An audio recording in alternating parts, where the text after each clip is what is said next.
Hello guys, welcome back to my channel, welcome to a new blog. তো আমরা কামাখ্যা জাংশনে নেমে গেছি ফাইনালি, আর সেখান থেকে আমরা টোটো নিয়ে চলেছি আমাদের হোটেলের উদ্দেশ্যে। তো এখানে দেখো খুব সুন্দর ওয়েদার আর খুব ঠান্ডা ছিল, মানে ওখান থেকে কলকাতার ঠান্ডা আর ওখানে ঠান্ডা বুঝতে পারছো কতটা ডিফারেন্স। তো আমরা এখানে পুরো মুড়িয়ে বসে পড়েছি যতটা পেরেছি, আর খুবই ঠান্ডা ছিল যেহেতু মানে পাহাড়ি এলাকা। আর এই দেখো বলতে বলতে পাহাড়ের জ্যামে আটকে পড়েছে। তো এখানে দেখো এরা সুন্দর ফটো ফ্রেম বিক্রি করছিল, মানে জুবিন গার্গের ছবি ছিল, কারণ আসামের লোকরা জুবিন গার্গকে খুবই মানে, সেটা তোমরা জানো। তো দেখো এই দূরে পাহাড় দেখা যাচ্ছে, আর প্রথম পাহাড় দেখতে পেয়ে খুবই এক্সাইটেড লাগছিল। তো এই মেন রোডটা ক্রস করলেই আমরা আমাদের হোটেলে পৌঁছে যাব। তো এখানে পৌঁছে গেছি আসাম লজ। এখানে আমরা একদিনের জন্যই স্টে করেছিলাম, তাই হ্যাভক কোনো হোটেল আমরা নিইনি। তো ফাইনালি লাগেজপত্র রেখে আমরা খেতে বেরিয়ে পড়েছিলাম, কারণ অনেকটাই বেলা হয়ে গেছিলো আর কারোর কিছু খাওয়া হয়নি। তো যেতে যেতে আমরা এই অশোক সুইট অ্যান্ড নামকিন দোকানটাই পেলাম কাছাকাছি। তো ভাবলাম যে এখান দিয়েই খাওয়া দাওয়াটা সেরে নিই, কারণ এরপরে আমাদের মন্দিরে যেতে হবে পুজো দেওয়ার জন্য, কারণ বেশি দেরি হয়ে গেলে আমরা আর পুজো দিতে পারবো না, আর আমাদের হাতে টাইমও নেই, কারণ কালকে শিলংয়ের জন্য বেরিয়ে যেতে হবে। তো এখানে ব্রেকফাস্ট আমি নিয়ে নিয়েছিলাম ধোকলা, এখানে ওরা নিয়ে নিয়েছিল ছোলা ভটুরে, তার সাথে ছিল এখানে ব্রেড পকোড়া। তো এখানে কিন্তু বেশ রিজনেবল প্রাইসে ভালো ভালো খাবার ছিল। তোমরা কখনো যদি কামাখ্যাতে নামো আর এইখানে যদি থাকো, তাহলে তোমরা কিন্তু এই দোকানটায় অবশ্যই ভিজিট করো।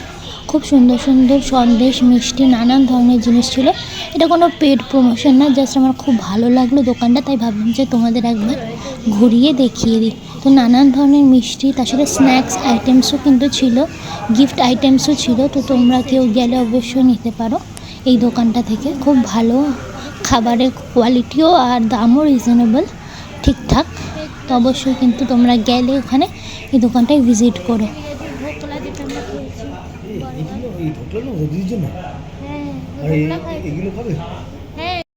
আমরা এখন হোটেলে থেকে স্নান টান করে রেডি হয়ে বেরোচ্ছি, পুজো দিতে যাব। পুজো দিয়ে তারপর তো নেক্সট ডে আমরা শিলং যাব, সেই প্ল্যানই আছে আপাতত। ওখানের রাস্তাটায় বেরিয়ে আমার কেমন জানি মনে হচ্ছিল যেন আমি গড়িয়াহাটে ব্রিজের নিচ থেকে হাঁটছি, ওরকম ফিলিংস হচ্ছিলো। তো তারপর আমরা বাসে উঠে গেছিলাম, দুটো বাস চেঞ্জ করে আমরা কামাখ্যা মন্দিরে পৌঁছেছিলাম। তো এখানে দেখো ওদের আসাম স্টেট ট্রান্সপোর্ট বাস, ইলেকট্রিক বাস ফুললি। তো বাসে উঠে গেছে, আর এই বাসে করে পাহাড়ে ওঠার একটা আলাদাই মজা, একটু ভয়ও লাগছিলো আবার খুব সুন্দর লাগছিলো, যেহেতু জানলাটা পুরো মানে AC bus, actually electric bus, তো পুরোটাই ক্লোজ, খোলার জায়গা ছিল না। তো সেই জন্য এই কাচের ভেতর থেকে যতটা পেরেছি দেখিয়েছি। তো বাস থেকে নামিয়ে দেবে তোমাদের এই জায়গাটা, আর এখান থেকে এই লেফট দিক দিয়ে গেলেই তোমরা মন্দিরে পৌঁছে যাবে। অনেকটা একটু হাঁটতে হবে, প্রায় 5-10 মিনিট মতন হেঁটে তোমাদের যেতে হবে। আর চারিদিকে দেখো দোকানপাট, এখান থেকেও তোমরা কিনে নিয়ে যেতে পারো পুজো দেওয়ার সামগ্রী, বা আরও উপরে গিয়েও তোমরা কিনতে পারো। আমরা উপরে গিয়েই কিনেছিলাম অনেকটা। তো এই দোকানটায় ঢুকে পড়েছিলাম, এখানে আমরা জুতো, ব্যাগপত্র যা রাখার রেখেছিলাম, আর প্রসাদ এই সমস্ত কিছু নিয়ে নিয়েছিলাম। তো সব জুতো পরে এসছে, তাই খাট নিয়ে দেন। দেখুন এগুলো কি প্যারাগ্লাইড,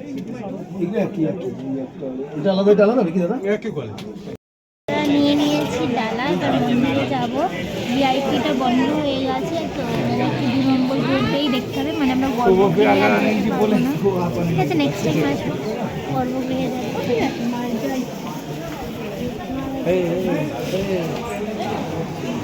তো এখান থেকেই সিঁড়ি দিয়ে উঠে যেতে হবে মন্দিরে। এখান দিয়ে তোমরা কিন্তু অনেক জিনিসপত্র নিয়ে যেতে পারো, বাড়িতে গিফট আইটেমস এখানে সেগুলোও কিন্তু পাওয়া যাচ্ছিলো।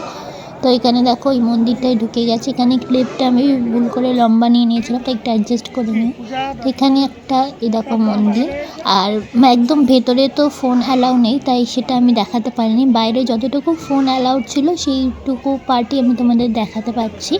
কামাখ্যা মন্দির খুব সুন্দর এমনিতেই, আর এখানে তুমি প্রচুর বড় বড় মানে সাইজের পাঠা দেখতে পারবে, যেগুলো যেহেতু এখানে বলি দেওয়া হয়। তাই মন্দিরে এখানে আমরা মাথা টেকলাম। মন্দির থেকে আমরা হোটেলে গেছিলাম, তারপরেই ওখান থেকে বেরিয়ে গেছিলাম, কারণ আমাদের একটা আত্মীয়র বাড়িতে যাওয়ার ছিল। এখানে তো একদিনে স্টে করবো, মানে আর টাইম নেই, তাই আজকেই যাচ্ছিলাম দেখা করতে। আর এটাই দেখো ওখানের বাজার, এখানে সমস্ত জিনিসপত্র পাওয়া যায়, তো তোমরা চাইলে কিনতে পারো। তো আমরা ফেরার সময় মেখলা কিনেছিলাম, তো এই আত্মীয়র বাড়ি চলে গেছিলাম। দেখো খুব সুন্দর গান দিয়ে অনেক শোনাচ্ছিল।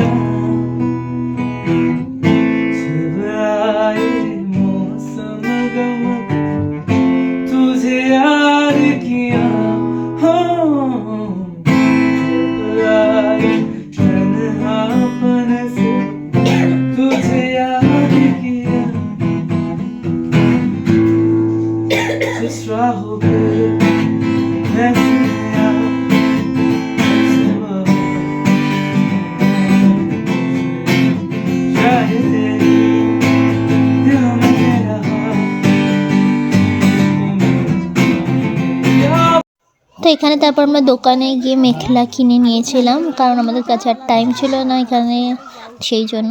তো তারপর আমরা চলে গেছিলাম খাওয়ার জন্য মা মনসা হোটেলে। এই হোটেলটা খুবই ভালো আর খুবই রিজনেবল প্রাইস, যা আইটেম লেখা থাকে তার থেকে অনেক অনেক বেশি আইটেম। সারাদিন ভাত খাওয়া হয়নি, তাই জন্য এই হচ্ছে আমাদের থালি এসে গেছে, ভেজ থালি পুরো। তো আমরা যে পুজো দিয়েছি সেই জন্য। সারাদিন ভাত খাওয়া হয়নি, কেমন লাগছে ভাত পেয়ে?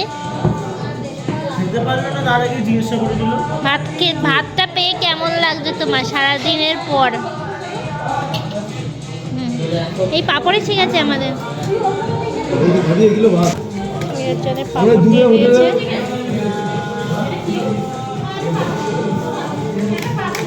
তো এই হোটেলটায় শুটকি মাছের চাটনিও দেয়, ওরা নিয়েছিল, আমি নিয়ে আমি যেহেতু ভেজ খাবো বলে ডিসাইড করেছিলাম।